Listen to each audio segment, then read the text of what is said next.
What's going on, guys? It's your boy The Eternal here at the Eternal Sith channel. So today I want to talk about something that I noticed in the season finale of The Bad Batch Kamino Lost. But before we do start that, remember, hit that subscribe, like, and notification bell so you're always in the know. And guys, go check out my last video that I had, the Sith Knights panel, which was truly an awesome one. We had some really nice special guests there, so don't miss out on it. And also go check out my last video on the Ahsoka casting and also Taika Waititi's leak plot. Go check it out if you haven't already heard the news, but give it a like while you are watching it, as I do appreciate you guys always checking out my content. So guys, let's start the show.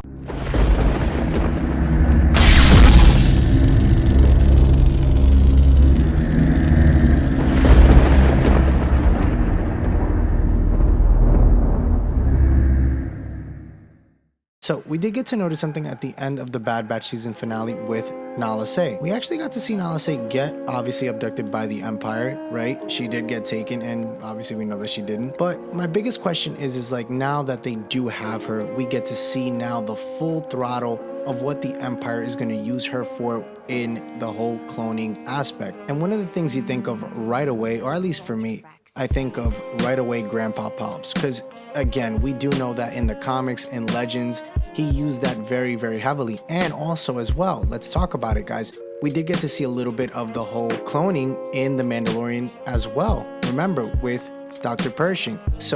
And we did get to see that character in the Bad Batch have that same kind of jacket with the logo on it. So I'm expecting these characters to kind of correlate with each other, and maybe we'll see this character maybe in The Mandalorian, maybe in the Book of Boba, and obviously season 2 of the Bad Batch, right? Because you can tell that's the route that they're going. And possibly we might see some Thrawn. This could be the beginning of Thrawn in this new season, obviously coming next year for the Bad Batch. So I'm expecting a lot for season 2 of the Bad Batch. I'm hoping that we get a lot more on the whole cloning aspect, because we did see some things in the Vader comic with Luke's hand actually being the one that made a lot of the things that they used to clone, like Snoke and other things that I won't get into because I don't want to ruin the comic. If you haven't read the comic, go read it. It's a really good issue. I mean, I'm not going to get into it. It's the whole thing on Exegol, so go check that out. And those comics are canon, so that's pretty cool, right? So I guess my biggest concern is, or not concern, but my biggest question is, what happens to Nala Se? Do they learn how she built these clones,